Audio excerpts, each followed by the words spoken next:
Rama, Hare Rama, Rama Rama, Hare Hare Krishna, Hare Krishna, Krishna Krishna, Hare Hare, Hare Rama, Hare Rama, Rama Rama, Hare Hare, Hare Krishna, Hare Krishna, Krishna Krishna, Hare Hare, Hare Rama, Hare Rama, Rama Rama, Hare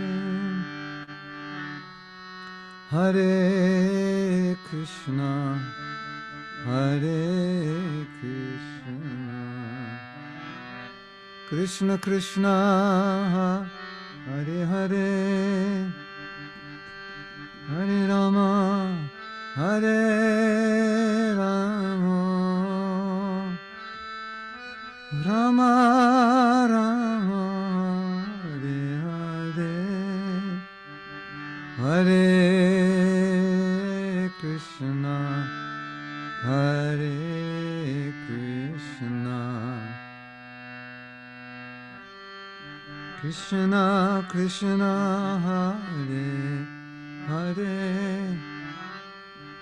Hare Rama, Hare Rama, Rama Rama, Hare Hare, Hare Krishna, Hare Krishna, Krishna Krishna, Hare Hare, Hare Rama, Hare Rama, Rama Rama, Hare Hare, Hare Krishna, Hare Krishna, Krishna Krishna, Hare Hare, Hare Rama, Hare Rama, Rama Rama, Hare Hare,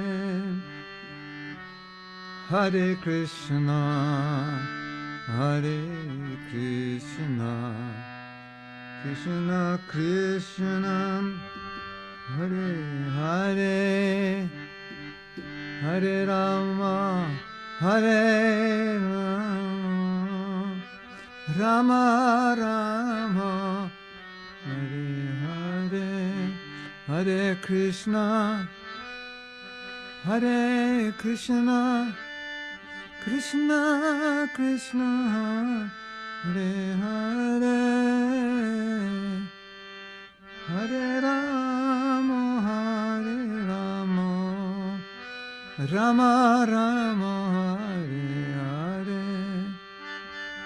Hare Krishna, Hare Krishna, Krishna Krishna, Hare Hare, Hare Rama, Hare Rama, Rama Rama,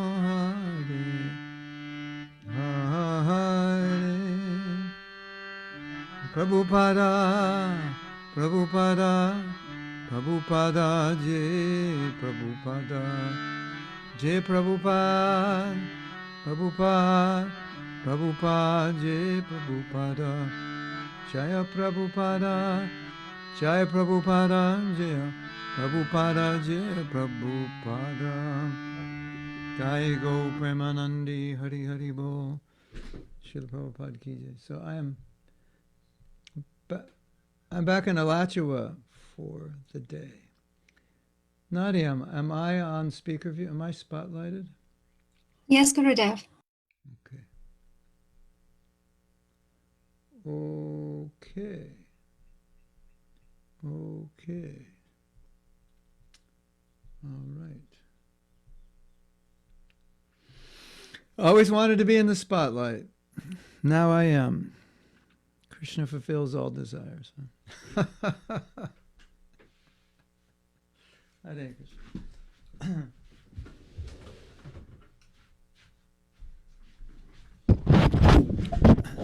Alina, did you get my letter? Oh, good. You're actually German? Like a real... No, you're not. From where? What country? You have to unmute. I'll put it in the chat. Born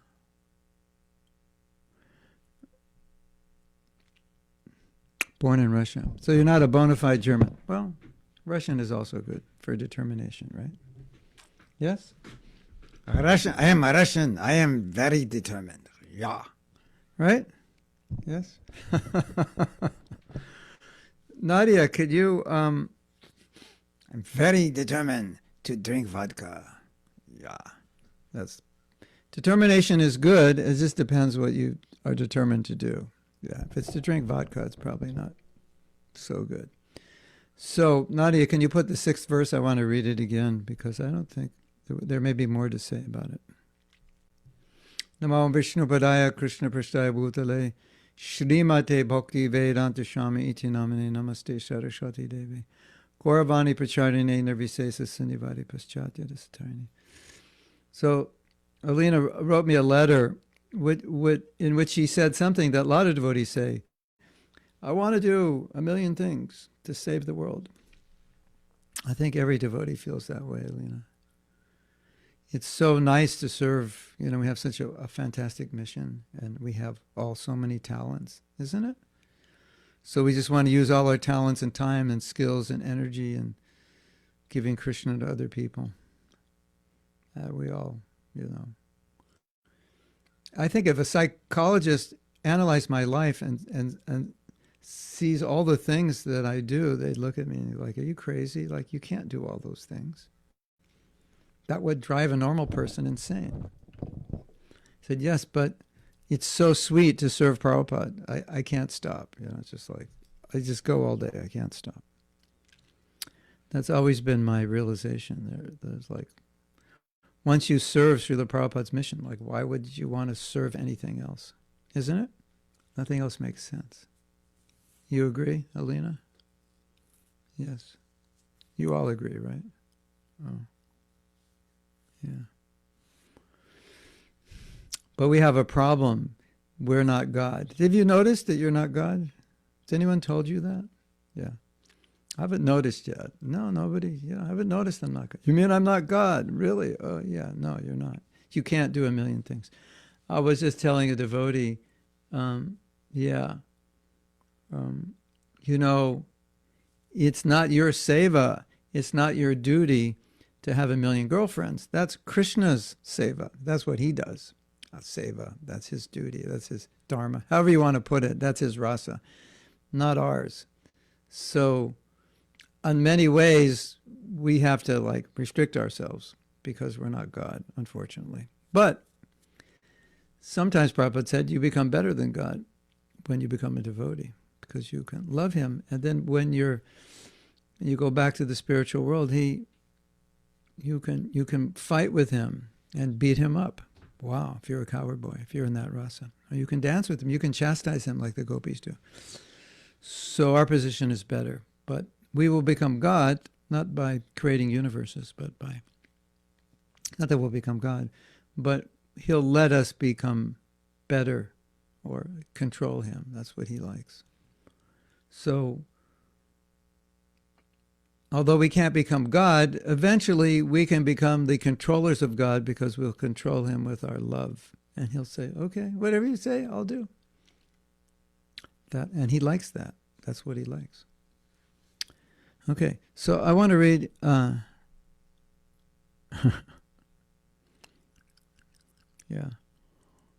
You know, with the coward boy say, Krishna, we could fight, but, you know, you're going to lose. So, like, what's the point?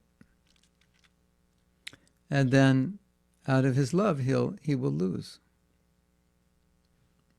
And then the coward boy will say, yeah, you see, I told you I'm stronger than you. You can't fight with me. Although Krishna fought with these huge wrestlers that were like, mountains. And that was no problem. But coward boys in their yoga maya illusion, like, think they can beat up Krishna. But it's all about love. And we were talking on Wednesday about the emotions of Bhaktivinoda, that Bhaktivinoda Thakur is expressing, and how it's emotions that from the material perspective seem like some kind of person with just a very troubled, depressed person, but they're actually emotions of love. So we're studying, when you study Krishna consciousness, you're studying what love actually is. And it's kind of a foreign thing because we don't really know what it is. We think we know because it's portrayed as lust, and that's our conception, but we get to see what love is because we see devotees acting with love, and then we can kind of understand it a little bit, not completely. Okay.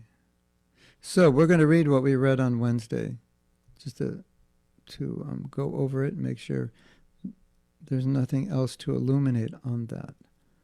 So, Nadia, did you put it up? Yes. Okay, so this is what we read yesterday. Gopinath eki bichara toba bimukha dhekiya charo nija jane na koro koruna laba. Lub. It probably, the Bengalis would say Kuruna Lob, because the A becomes O, and if it's not a long A at the end, they don't pronounce it. So it'd be Eki B, and the V's become B's, Bichara Tob, Bimukha Dekiya Chalo, Nija Jone Nakoro Koruna Lob. I think. Any Bengalis here to correct me, advise me? So this is translation. Gopinath, is this your judgment that seeing me averse to you, you abandon your servant and don't bestow even a particle of mercy upon him? So we're talking about how sometimes it seems like Krishna has abandoned us. I was listening to a lecture this morning, and Prabhupada said, you should never ever think that anything that Krishna does for you is anything other than Krishna loving you. It's always good. It's always going to help you. That's how you think. He can't. Okay, it doesn't always look like that. And we may not always understand. We may not always understand how it is like that. But someday we'll understand. And anyway, Prabhupada's saying, that's how it is, and that's how it should be understood. So, but specifically, we were speaking last time how when you find it difficult, you find, I'm serving, but it's difficult. I'm doing sadhana, it's difficult. Sometimes it can seem like there's no mercy coming.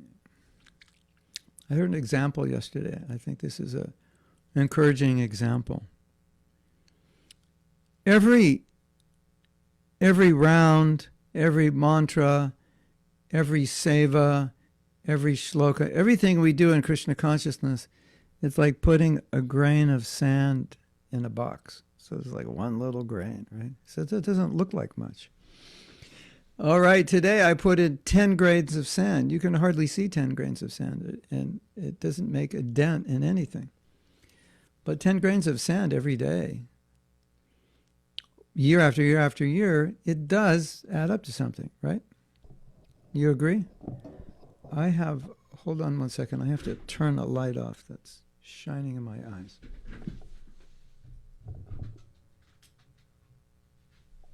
So, and sometimes we give the example,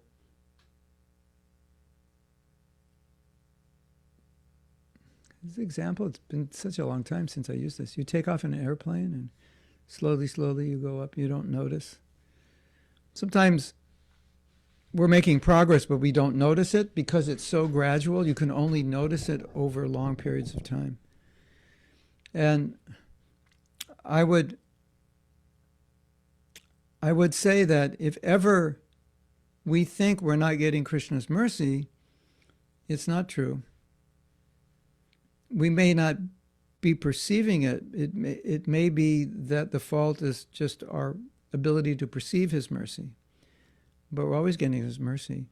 And of course we get more mercy the more effort we make. But the sentiment of the pure devotee is he's so humble, he looks at himself and he thinks, I'm not Krishna conscious. So Krishna, did you neglect me because I was averse to you and now you want nothing of me? That's a emotional sentiment, but that cannot be established philosophically. That's more what we could say as rasa. Within one's relationship, one may feel that way, but the siddhanta or the tattva is, as Krishna said, the devotees are always in my heart. I can't forget them. So, and you might think, I'm not a devotee, so that doesn't apply to me. So I have a story for you. I have a story for that excuse, if that's your excuse. Krishna doesn't like me because I'm not a devotee. Okay. You could establish philosophically that you're not really a devotee. You're kind of faking it, and fake it till you make it. You could establish that. But I want to establish something else. And I think I had mentioned this, I may have mentioned this yesterday or the day before, that I had read that Prabhupada said, even a Kanishta devotee on the lowest platform, Kanishta means like level 3 of level 3, Madhyam is middle, level 2, and Uttama means the topmost, level 1. So you're a level, Prabhu, how are you doing? I'm a level 3. I'm only on a level 3, and you can't go any lower than that. So level 3 means you're starting, you're learning, neophyte. And Prabhupada said even Kanishta can be a pure devotee. What do you think of that? That's pretty nice, right? And how can a Kanishta be a pure devotee? Because he can serve Krishna purely. Did I mention that Wednesday? Tanya, I did? Yeah, okay. It doesn't hurt to remind you, because we don't remember everything. You remember things when I say them twice, and you go, oh yeah, you said that, but it doesn't mean you remembered it, isn't it? That's the way memory works. You remember that. I forgot that you said it until you said it again. Now I remember that you said it. So sometimes memory's like that. So it doesn't hurt to repeat. It takes me usually 3 times to hear something, to really get it in there. So that's one encouraging statement, that if you serve Krishna without any motive to get anything material, that's considered pure devotional service. And that's directly coming from Prabhupada. Prabhupada said that. And you can support that with Shastra. But here in any case, we have a clear statement, Prabhupada saying that. And then there's another story. It's a beautiful story where Prabhupada was with a devotee. I believe he was massaging Prabhupada. And then Prabhupada said, can you pray to Krishna for me? And the devotee was like, you could imagine how he was thinking. And he said, Prabhupada, like, something like, how can I do that? Or, or why would, why, that's not going to work. Like, what's the use of me praying? And the Prabhupada said, no, you're a devotee. Krishna will listen to you. So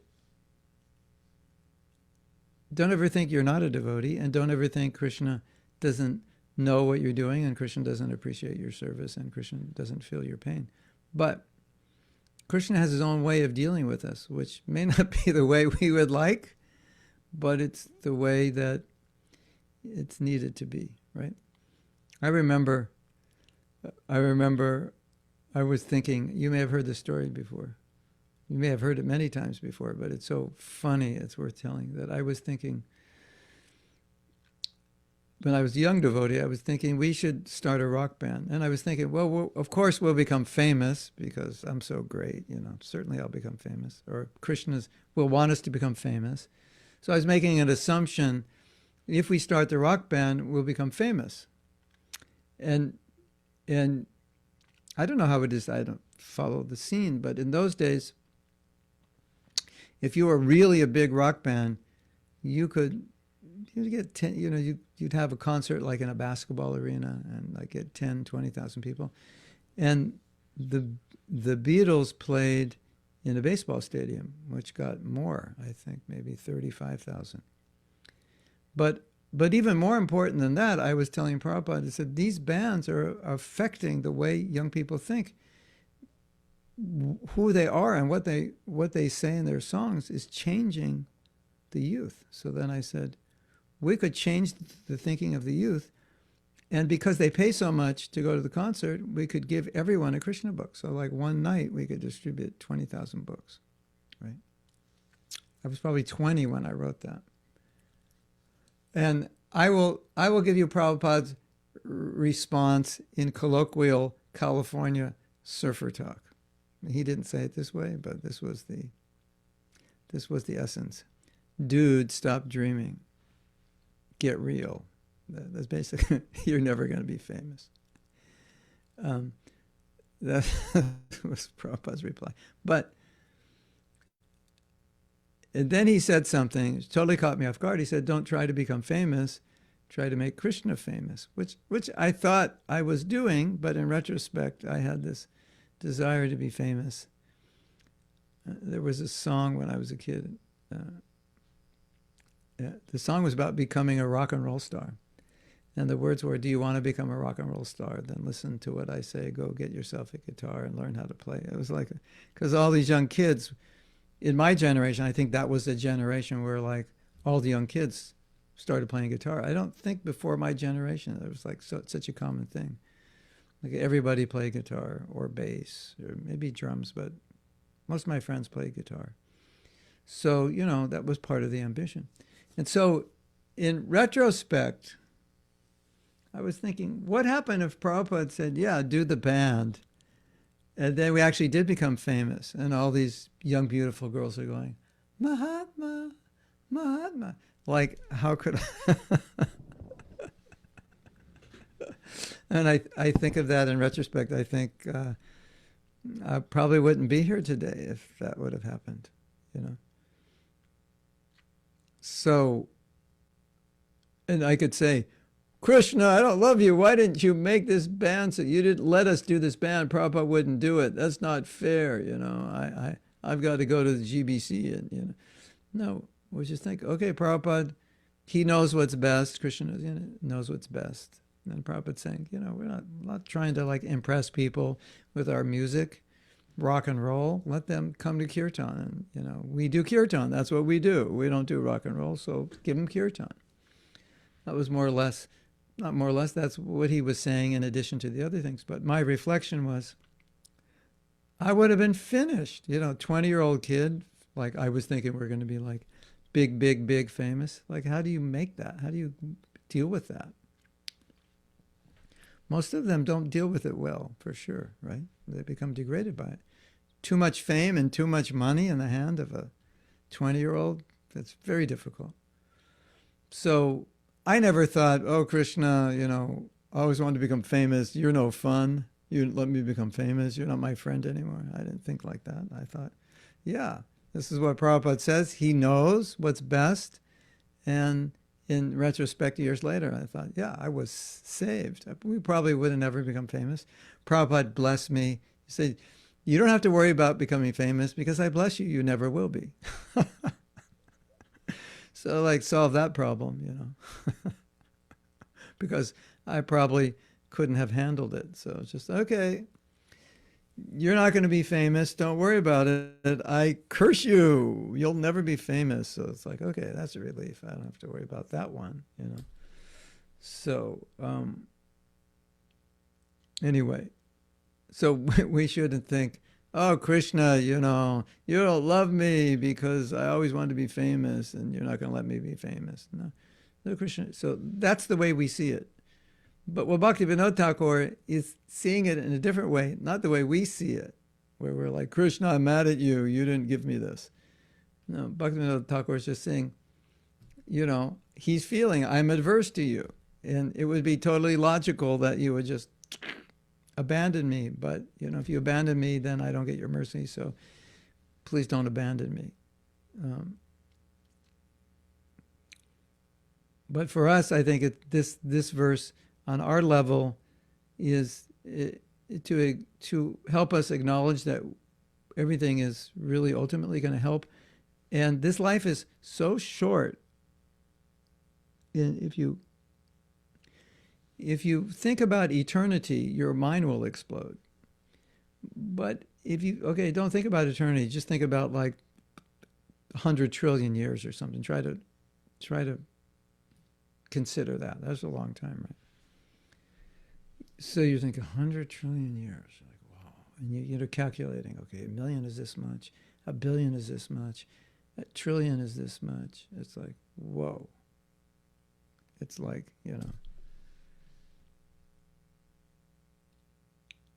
it's like if you made $1 million every day, you still haven't got to 1 billion. It'll still take you 3 years to get to 1 billion, right? That's a lot, isn't it? And so you think of this life in relation to how long we've been here, it's nothing. It's insignificant. So Krishna's time frame is like, he puts us in a little difficulty and we think, oh, it's never going to end. I can't deal with it. And Krishna's like, no, this is what you need this right now. It's only going to last a second. It's like the dentist, just hold on. It's only going to last a second. And, it takes him like 90 seconds. For you, that was like 12 hours, right, of pain, isn't it? 90 seconds at the dentist is like an eternity, isn't it? Dentist is really your favorite place, right? Alina, you love the dentist, don't you? Especially when they do a root canal. It's so much fun, right? And so that little, few minutes at the dentist is like an eternity. So from Krishna's perspective, it's just a few minutes, a few moments in eternity. And so he knows what's best for us. And so we're supposed to think like that and feel that way. Not just think it, feel it. And so I would say this verse is asking us to be patient. Keep putting your grains of sand in the box. Know that it takes time to recondition yourself. And I know, because I'm also doing the same process you're all doing, I know that sometimes when you look at your advancement, it's like, am I ever going to be Krishna conscious? Like, this is like way too slow. At this rate, it's going to take me 100 lifetimes. No, but the thing is, it's like when you start business, you don't have much capital. But when you start earning more money, you can invest more, you do bigger, so it just exponentially increases. So that's how devotional service is. So you're starting, it's slower, of course, but as you advance, you have more to, what's the word? You have more to invest. So it gets faster later. So just stay in there, don't jump off the boat yet or ever, and be patient. Understand that everything you're doing is having an effect. It is purifying you, but it does take time. And after a lifetime of grains of sand, you're going to have a mountain of sand. You're going to actually have something substantial. So that's what I wanted to say about that verse. So, are there any questions on that verse? Commentary?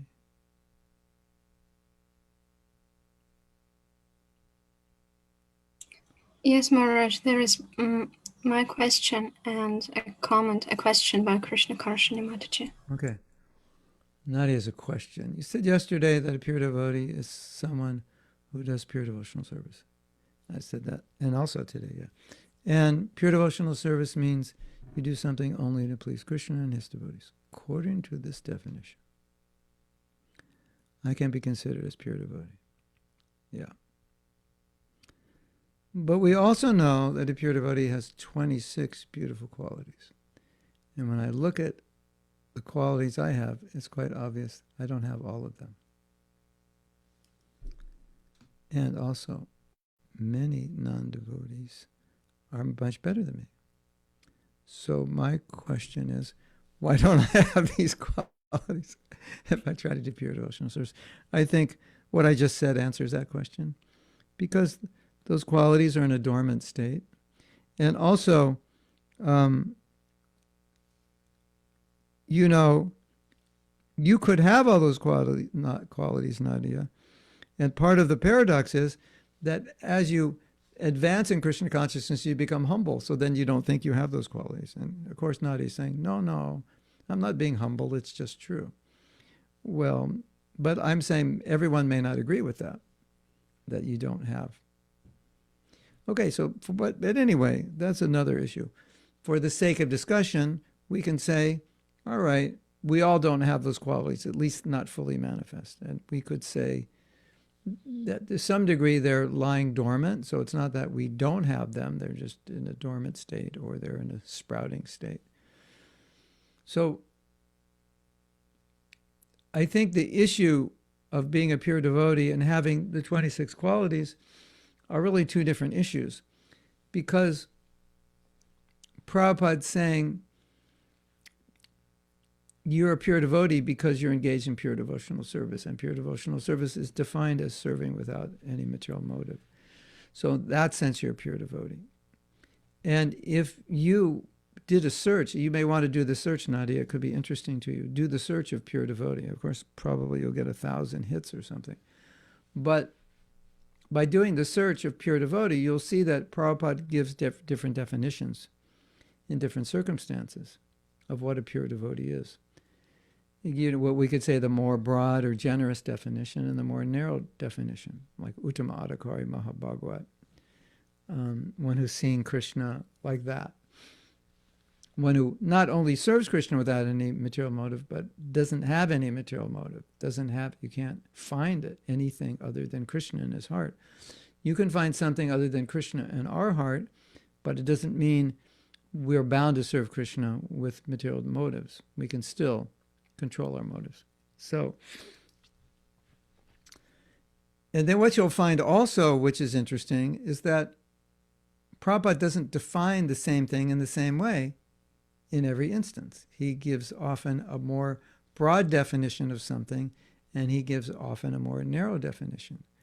And I think when you read those definitions, you can see that he's being generous with his broad definitions of what is a pure devotee, because at least I can say that's also how he saw it. When he saw his disciples, he said, all my disciples are pure devotees, because he saw that his disciples would do anything he asked. And that's, to him, that's pure devotional service. Even if it's not, it is. Even if it's not, technically, according to your Bhakti Shastri examination, if you want to give a quite explicit and very exacting definition of a pure devotee, yeah. He is Mahabhagavat, he sees Krishna, he has the 26 qualities, never falls down, doesn't criticize, etc., etc. Yeah, so that is a definition. But Prabhupada's giving a definition which, out of his broad vision, being a Mahatma, encompasses all of us. But what it also does, it says to you and to me and all of us, it says, you can do pure devotional service today, right now. You don't need a history of years and years and years and years of devotional service. But right now, you can do pure devotional service. Now, sometimes we frame it in the reference of you're a practicing pure devotee. So that may make more sense to you. I'm practicing pure devotional service. I'm not a pure devotee. So that was really the sense that Prabhupada was speaking. If you serve purely, then you're pure. Okay, we can call you a practicing pure devotee, because maybe you get angry later on in the day, and that's not, angry because you didn't get your third chapati, and that's not what a pure devotee does. So yeah, there is that. But it's It's just to help us understand that I can engage in pure devotional service even in my present state, and this is the requirement, or this is how I do it. And the other qualities, they will manifest from their womb, from their womb-like state, they will manifest. And Prabhupada has told us, well, until they manifest, just be patient. Like, don't. Well, the way Prabhupada would explain it, he would kind of laugh when he saw our impatience, because from his perception, it was like we were expecting the tree to grow, 300 feet high in 1 year or 3 months or something. So when people would express their impatience, he would kind of like, it's like the little, the 2-year-old boy says, when am I, I want to be 6 feet tall. Can I be 6 feet tall tomorrow? And the parents would just laugh. He said, just hold on. You'll be 6 feet tall. Don't worry. But not tomorrow. No, but I want it tomorrow. Why do I have to wait? Well, it's just the way it is. It's not going to happen. You'll have to wait to grow. Go through the process. So that was my perception of how Prabhupada dealt with those kinds of questions, because the question you're asking and similar questions, he got that a lot, because it was all the devotees felt that. Like, I'm chanting for like 3 years and doesn't seem like I have arrived at where I thought I was going to arrive when I became a devotee. So what's wrong with me? And Prabhupada would say, nothing's wrong with you, just be patient. It takes longer. So I think that's important. And so just as you say, I don't see all the qualities, we could say, I don't see the pure devotional service, but Prabhupada just redefined it. So if you exhibit a little kindness, a little compassion, this and this, and Prabhupada said, yes, see, you're a devotee, you're compassionate. Or what would Prabhupada say? You don't eat meat, you're compassionate. So you might say, I'm not compassionate. And Prabhupada said, no, you are, you don't eat meat. So, we have to accept his definitions, right? Because, by my definition, I may never think I have any good quality.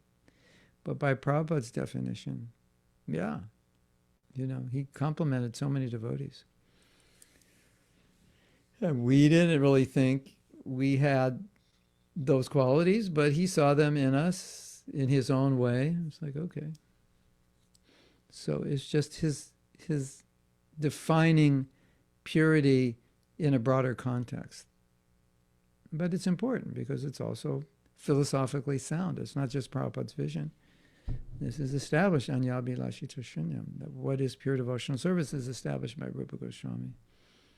And then, Yashasti Bhaktir Bhagavati Kinchana. One who has bhakti has guna, sura, sama, all the same qualities as the demigods. And then you look at yourself and it doesn't seem like I have all the qualities of demigods. What happened? Were they giving out the qualities and I didn't get in line? I came late? What happened? So, no, but it will manifest. And they're manifesting slowly. So in reference to that verse, Prabhupada used the example of my disciples are vegetarian. They don't have to be, they just are. That's because bhakti, when you have bhakti, you have all good qualities. So he's kind of showing it maybe in a way we don't think of it, of what we think are good qualities, but, they're clean, they rise early. You rise early, Nadia. You're clean, you're so many things. So the Prabhupada would say, yeah, this is because you're a devotee, you have these good qualities. And I think inherent in the question is a problem we've been speaking about, maybe more indirectly than directly. The problem of what do I focus on? Because I may be focusing on all the things that I don't have. Well, I have some compassion, but not a lot. So what am I focused on? How much compassion I don't have. Well, it's true, I might be clean, but I'm not that clean. So it's like, that's not the way Prabhupada's explaining it. He's explaining, no, these are qualities you have because you're a devotee. And he didn't say, well, you only have them, 23%, so that doesn't really count. He didn't say it that way. But that's how we tend to look at it. Well, I only have 23%, so it doesn't count. It's 23% more than you had, or at least some percent more than you had before you were a devotee. So if we're measuring ourselves to perfection, yeah, then we're always lacking. And then that's kind of discouraging. But from what I've seen with Prabhupada, he never measured us against a standard. He would always say that you were like this, and now you're like that. You were meat-eaters. You were dirty. You looked miserable. You were unhappy. And now you're dancing and chanting like peacocks, or he would say something poetic like that. So he was always looking at the shift, the difference. And when you focus on what you haven't yet reached, then you'll tend to be looking at it from a negative. But that was not the way Prabhupada looked at it. He was always looking at, look at you now. You're better, so much better than you were before. You were this, that, and the next thing. So that's the way to understand that. And my other point about patience was that, you know, the statement you made, it's valid, but at the same time, it's not a statement you're making when you're 99. Because when you're 99, you'd make a different statement because you have your whole life of experience. And to see, no, you know, after doing a whole life of bhakti, I can see that so many qualities have developed. Because you will have that experience when you're older. But when you're younger, it's beginning to develop, and it's not so noticeable, or it's not developed so much. But when you're older, it develops more. And you're less likely to say things like that because you start seeing, oh, the process is working. It just took 50 years before I noticed anything, but at least now I can see it's working. You know. But when you're just 7 years, like you are, Nadia, you may not notice as much. Obviously, you don't notice as much as you will after 50 years, right? So I would say hold that statement off and then reevaluate it in another 43 years, and then I won't be around for you to tell me. I don't think I'll live to be 122 or 21. That would be like crazy. Unless I go to the Himalayas and start living with the yogis, right? But then you won't see me. And I won't talk. I'll take a Maunavrata and just breathe. And slow my breaths down so I can live longer. But when you can remember this class and when you're 50, you know, write this down and say, put it on your calendar for 50 years from now to read what you just said and see if it's the same. And if you stay in Krishna consciousness, you won't feel the same.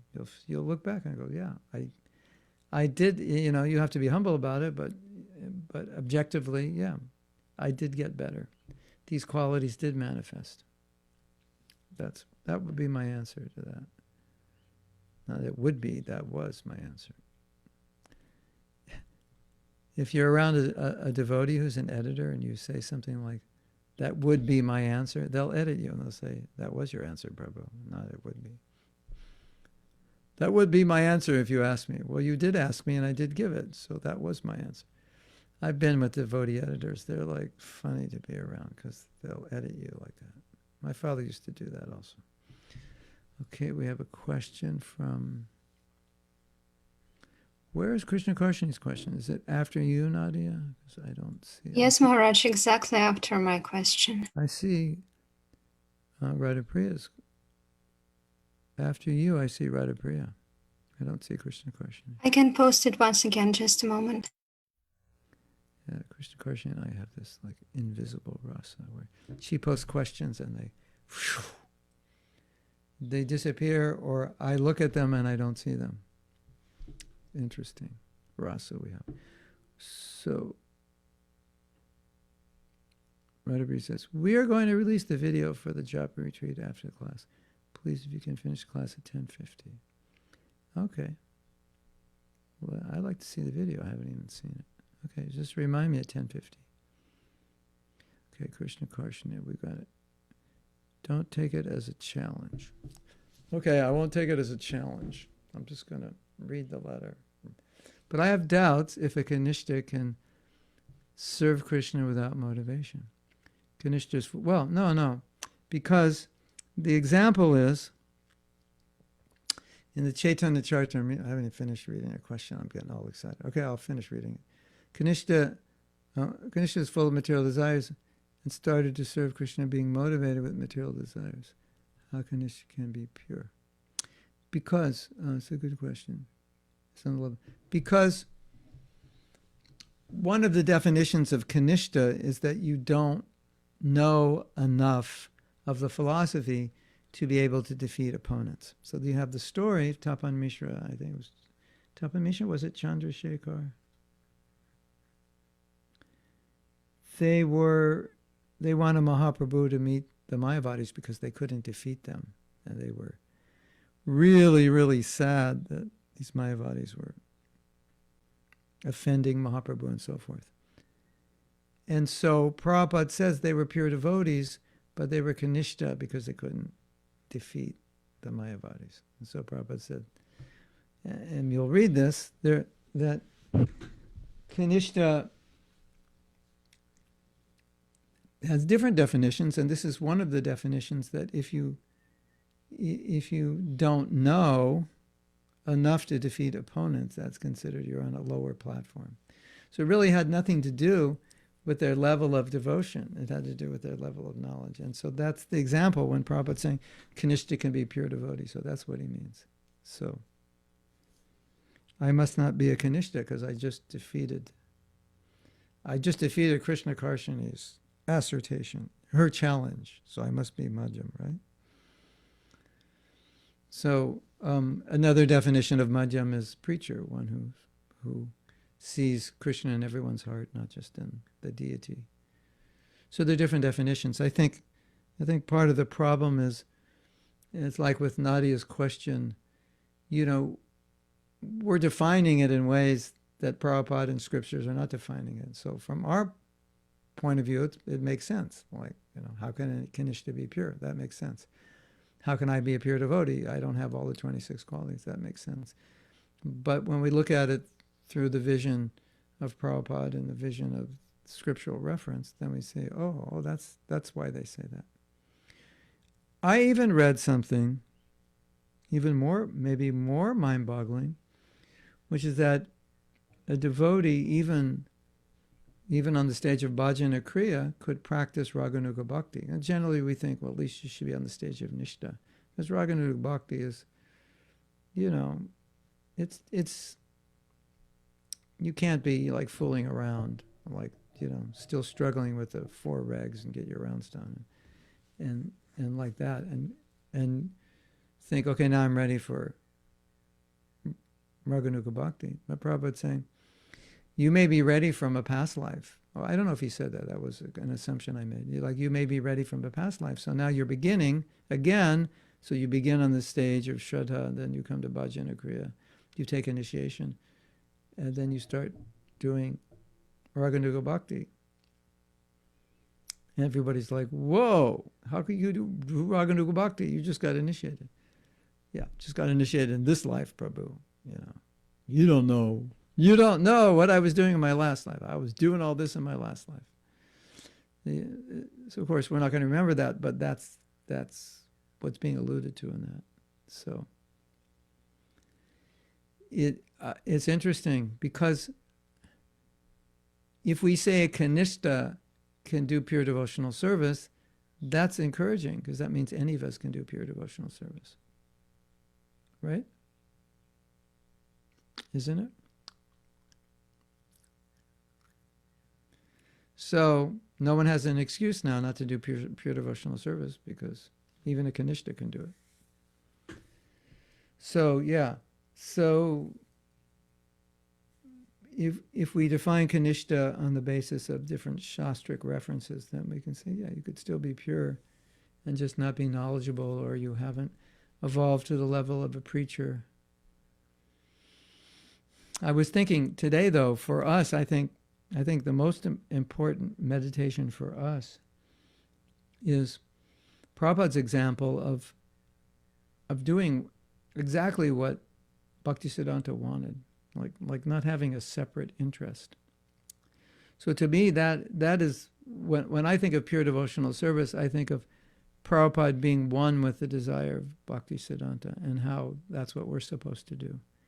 And that is in my mind, the pure devotional service that we want. We don't want pure devotional service that in some way minimizes or neglects the orders and desires of Prabhupada. We just want, like, I may think something, or like Krishna Karshani, you may think something, this is really beautiful, we should do this. And then you read a story where Prabhupada says, that is ugly, and never do it. Like, oh, can I disappear now from the universe? I'm a fool. And we just have to accept it. Well, that's Prabhupada's desire. So why would I be foolish enough to want to try to do something other than what he wants? I read a story this morning. You may have heard this story. It's very, very instructive. So if you're falling asleep or distracted, I'll give you 3 seconds to come back to the present moment. Mindfulness. Be present to how you feel right now. Okay.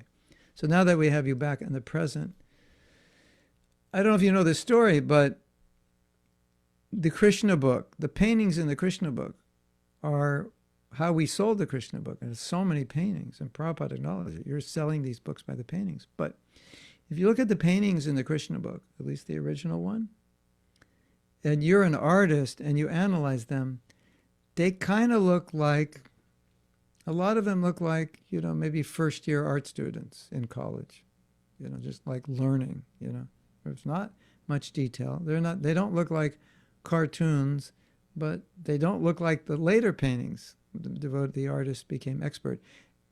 Not only they became expert, but expert artists came. And the artists that weren't so expert became more expert, working with the expert artist and just working, and Krishna guiding them. So they decided to redo the paintings. So they brought the paintings to Prabhupada. And materially they were better, but spiritually they were worse. And Prabhupada saw, he said, why did you do this? This is not how the Krishna looks. He doesn't look like that. He's got this long hair, all over the place. And he goes, no, that's not how he looks. Or maybe it looks a little bit like a California boy, a surfer boy, and a surfer girl just dressed in a sari and a dhoti. But other than that, it's like, no, not like that. One time, a devotee did a painting of Narada Muni, and she went, and I guess the librarian got some pictures of men. So Narada Muni was like all buff, looked like he'd just been like at the gym for the last year. And Prabhupada's like, what Prabhupada said? He said, this is a meat eater body. This is not a milk drinker body. It's a meat eater body. So all you girls that look at the guys with the big, oh, that guy, look at him, And from the spiritual perspective, no, that's just like meat eater body, or kind of, what we might call Shudras, because Shudras work, they're big, they're muscular, that's a Shudra body. But the Brahman body is like, it's round and kind of plump, So how do we know that? We think, the girl with the waist that's so thin you can't see it, that's beauty. And Prabhupada's like, no, it's not like that, right? So to make a long story short, so I don't put you in trauma, Prabhupada rejected every single painting and pounded his fist on his table and told the BBT manager, get out of here. He was so angry. Like what is wrong with the paintings? So from our perspective, there was like everything wrong with those paintings because they weren't done that well. But the fact of the matter is we sold so many Krishna books. I mean, I have personal experience. I'm not an artist, so I would just show the paintings and go, look at these paintings. These are amazing. When I look at them now, I go, I can't believe I thought those were amazing, because materially speaking, they're not. But they had spiritual potency. We sold so many books, and Prabhupada saw the potency. And it's the same thing. You could flip that story around and look at it in the opposite way with another story, which was, and I've told this story before, but not in this context, when the Govinda prayers came out, and some devotees wrote Prabhupada and said, guitars, drums, bass, organ, I think there's a harp in there also, It's no problem. The harps, And Prabhupada could feel and hear the bhakti in that song. So, he's writing to me, we don't have to, do music to satisfy them. They should like our music. And then here he's hearing the bhakti in it. And it's like, yes, play this. Don't play me chanting Govindam Adipurusham. Play them chanting Govindam Adipurusham. Wow. So it's like the opposite, but it makes the same point. That where the bhakti is, then everything is good. And then I just read yesterday that often when Prabhupada would go to temples, he would say, give me the Mahaprasadam. And he would understand the consciousness and the health of the temple through the eating the Mahaprasadam. He would also understand it through seeing Tulsi, because wherever there's devotion, Tulsi grows well.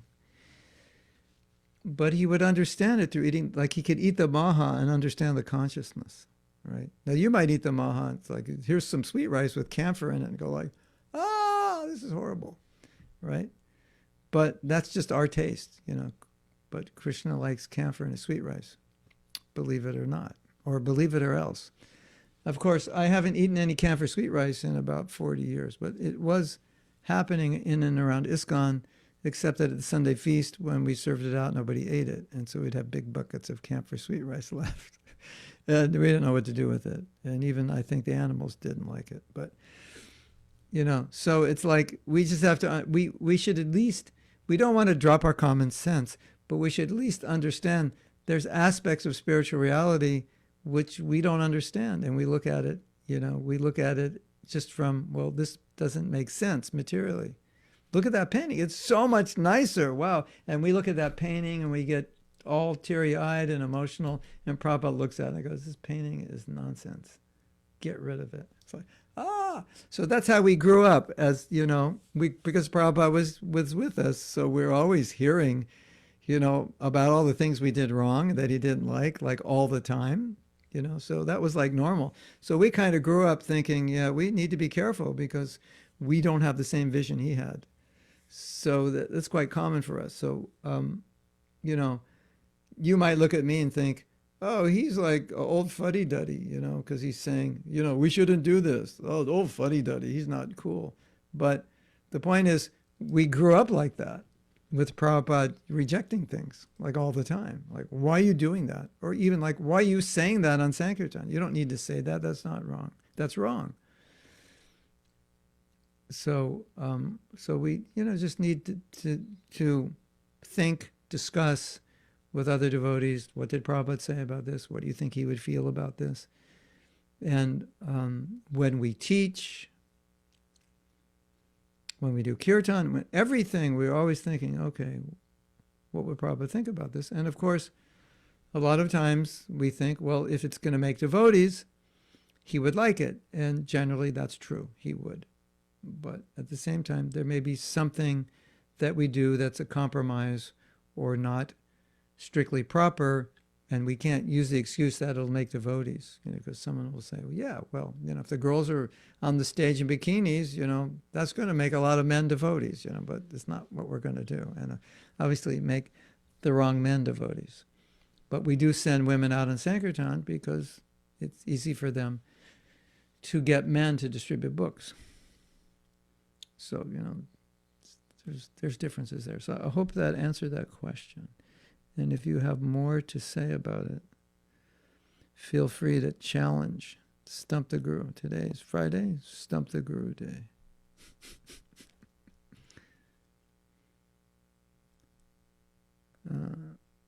Krishna Krishna, I never take anything you say as a challenge.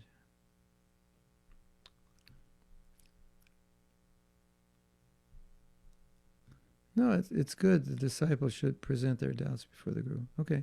So I think we're ready to read the next verse. So Nadia, can you put it up? Okay, here's number 7. Gopinatha, Ami to Muraka ati. Muraka must mean foolish, yeah. Kise bhalo hoy, khabo na bunjinu, Toy heno mamagati. So normally we read the word meanings. So ami I, to am, certainly. Muraka ati, very foolish. Kise balohoi, what is certainly. Wait. It's really hard to get this to sit right. I have to, excuse me. I lost it. I have to find it again. Very foolish. Kise balohoi, what is good for me? Kabo na bujino, I have never known. Teyeno, therefore such mamagati is my condition. Gopinath, I am certainly very foolish, and I have never known what is good for me. Therefore, such is my condition. So, of course, this is the qualification for every one of us if we want to make advancement. And sometimes I joke on initiation. Sometimes I joke on initiation, or if someone asks me to be their guru, I'm like, are you sure? You want someone to tell you what to do? Who wants someone to tell them what to do?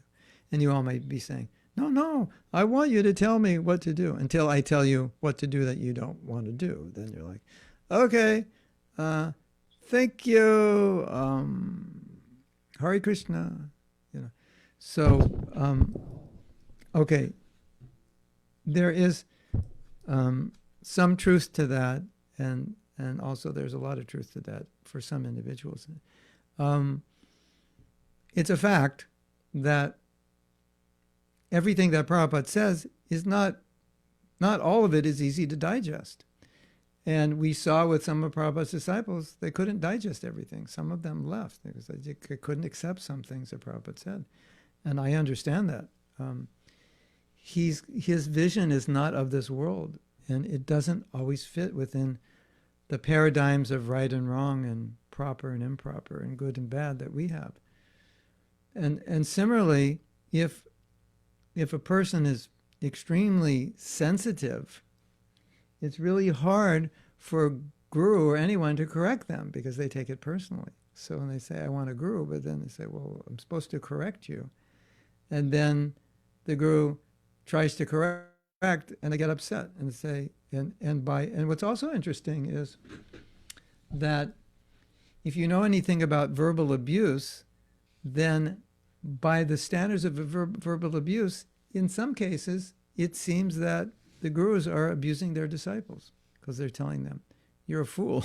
I mean, if you want to judge Krishna by the standards of verbal abuse, he was abusing Arjuna like anything in the beginning of Bhagavad Gita. You're a fool, you don't know anything, and you're talking like you know something. That's standard verbal abuse talk. It is. I mean, by what psychologists today determine as verbal abuse. If someone's telling you you're stupid, you don't know anything, why is it verbal abuse? Because it affects you. It degrades you. You lose your self-esteem. You start to think you're stupid. And I was listening to a lecture this morning, and Prabhupada was talking about this. This is such an interesting part of the Gita, because Prabhupada's saying everything Arjuna is saying is good. He's so compassionate. He doesn't want to fight. And then Prabhupada says, but his compassion is based on thinking he's the body. So it's all based on ignorance. That's why Krishna called him a fool. He didn't call him a fool because you're compassionate. He called him a fool because you think you're the body. And your compassion is born out of bodily conception. But definitely, Krishna called him a fool. And so Prabhupada said he had to, because he was a fool, he had to call him a fool. And he said, and Arjuna took it well, and because at the end of the Bhagavad Gita, he said, yeah, I am a fool, you're right, and I want to accept you.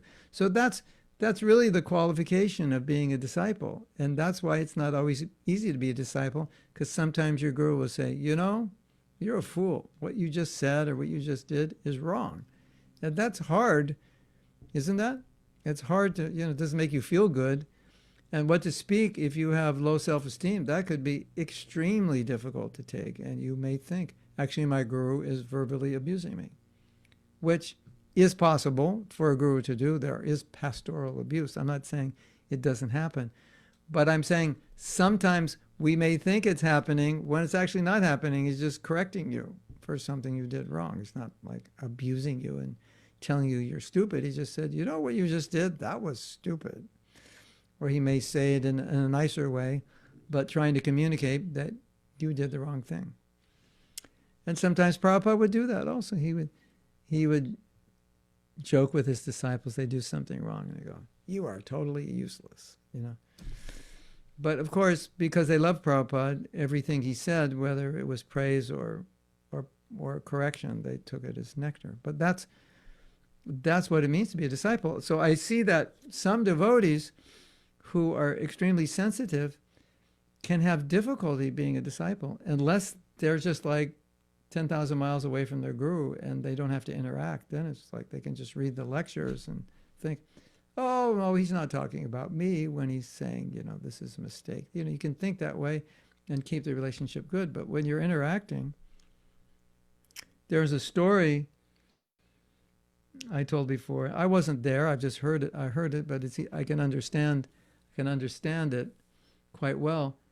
Sometimes Prabhupada, when he saw things were going wrong, he would get in this mood of chastising, because it's like he felt if he didn't chastise, things would just continue to go wrong.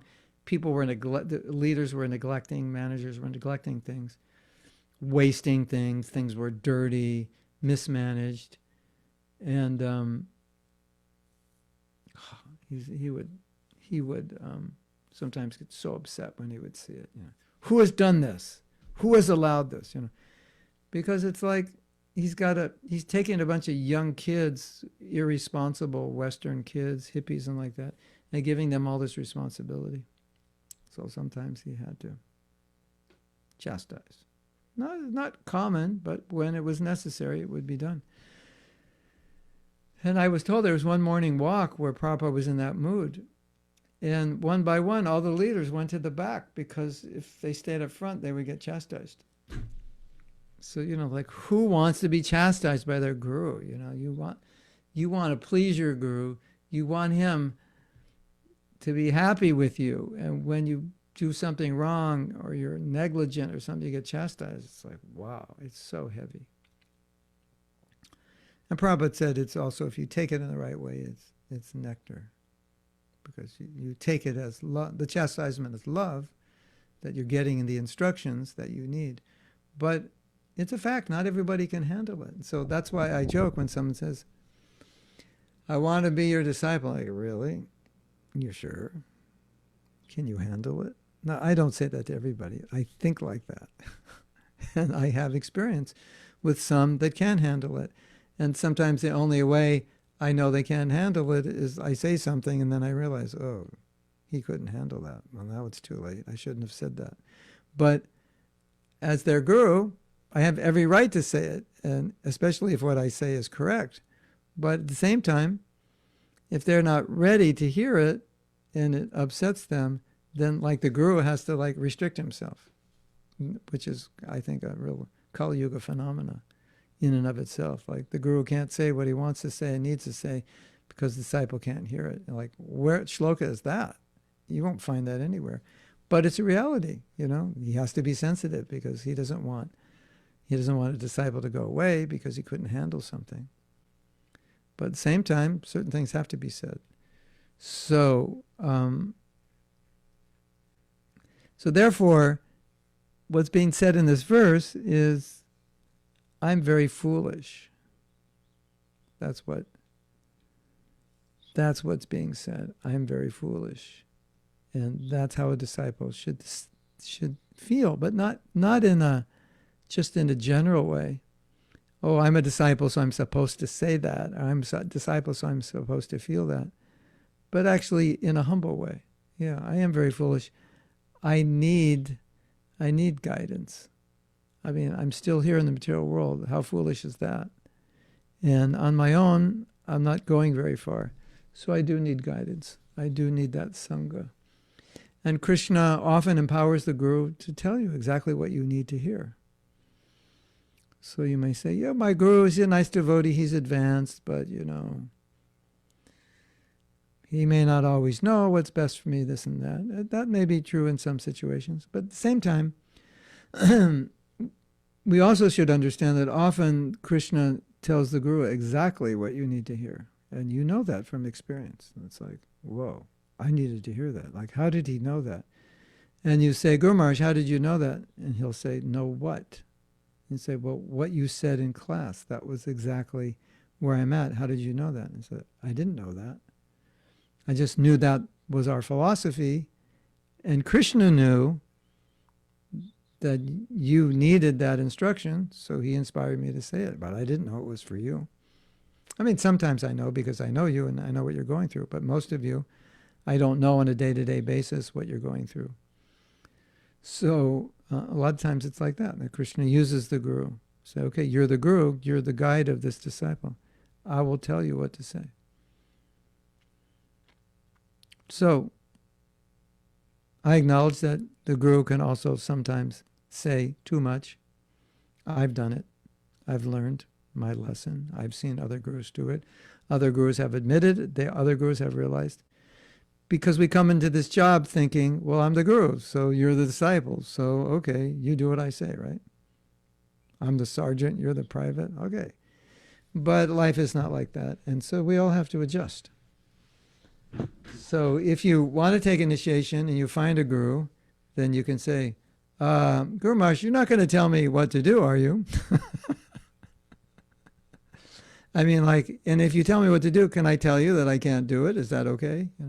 And that's, I hate to say it, but that's a realistic relationship in Kali Yuga. But it's not, it's not Krishna and Arjuna. Arjuna was like, Krishna was like laying it. Arjuna, wouldn't that be considered abusive? Your friend saying something and you're like, or you want to be a bully, and some guy's saying something and you go, yeah, you think you're really smart, but you failed all your classes. So like, why don't you just shut up? So that's like kind of what Krishna's telling Arjuna, you think you know so much? Yeah. Maybe you should just like not talk because look at you, you're a mess. And enlightened people do not look like you. They don't process things like you. So basically, you don't know what you're talking about. That's what he said. Krishna abused Arjuna. What is it? How do we say it? Textbook abuse. Arjuna is being abused. It's textbook abuse. Belittled, put down, called a fool, called stupid. You don't know anything. Everything you're saying to me, it's garbage. You don't know what you're talking about. Basically, that's what he said. And so that's what the guru does sometimes, because that's the only way sometimes, well, I don't think I'm that stupid. And then your guru says, yeah, you are. Sometimes no, these paintings are better, Prabhupada. Look how they're nice. Get out of here. Excuse me, I have to plug in my computer.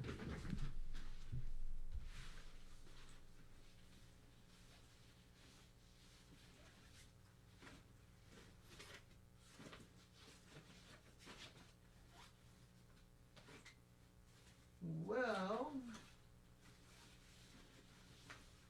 how do I plug in my computer if I don't have the plug?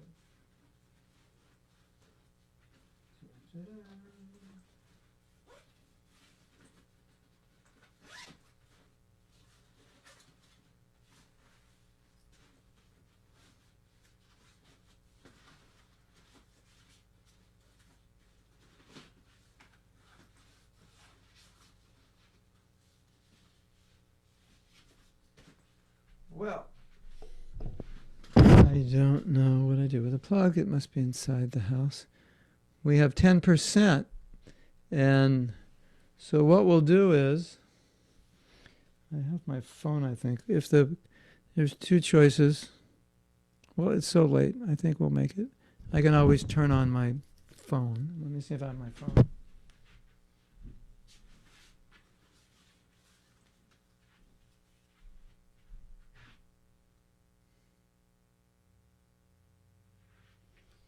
Yeah, okay. So if my computer runs out, I'll turn my phone on. I'll get ready for that. So yeah, Krishna is abusing Arjuna.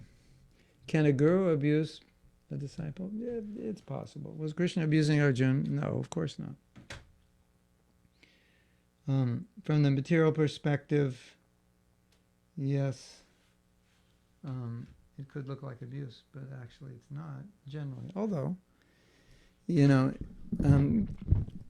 it's Kali Yuga, so, disciples have to choose their gurus wisely, and the gurus have to wisely administer their authority to chastise, because, we all can't accept chastisement. I didn't like to say anything when I was with Prabhupada because I didn't want to get chastised, and I knew if I said something, there was a chance that it would be the wrong thing, or Prabhupada would not understand what I was saying, and so better don't say anything, As they say, you can't tell who's a fool until he starts speaking. So I didn't want Prabhupada to think I was a fool, and the best way I could do that is don't say anything.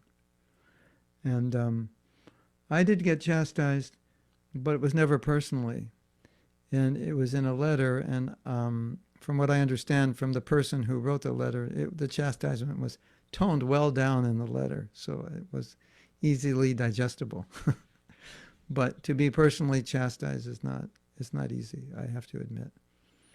And I would say also, although Prabhupada had the right to chastise, he didn't always do it, because he could see who could take it and who didn't. And those who could take it got it, and those who couldn't take it generally didn't get it. So Prabhupada was aware of what we're talking about. So, but still, the disciples' mood is, I don't know what's good for me. So, I could make all kinds of mistakes. And so you tell me what's good for me. And so if you're in the mood of being open to be corrected, then that's how you will advance. And if you can even feel good about being corrected, that's even better. And if you get chastised and you're ecstatic that you got chastised, that's even better. Oh, Guru Maharaj is so merciful. He took his time and energy to scream at me. I mean, like, how fortunate am I? He's not screaming. I'm the only one he's screaming at. And there's 8 billion people in the universe, in the planet he could scream at. And I'm getting his scream. Like, what fortune is that? That's how you're supposed to think. But it's not easy for everyone to think that way, right? Okay.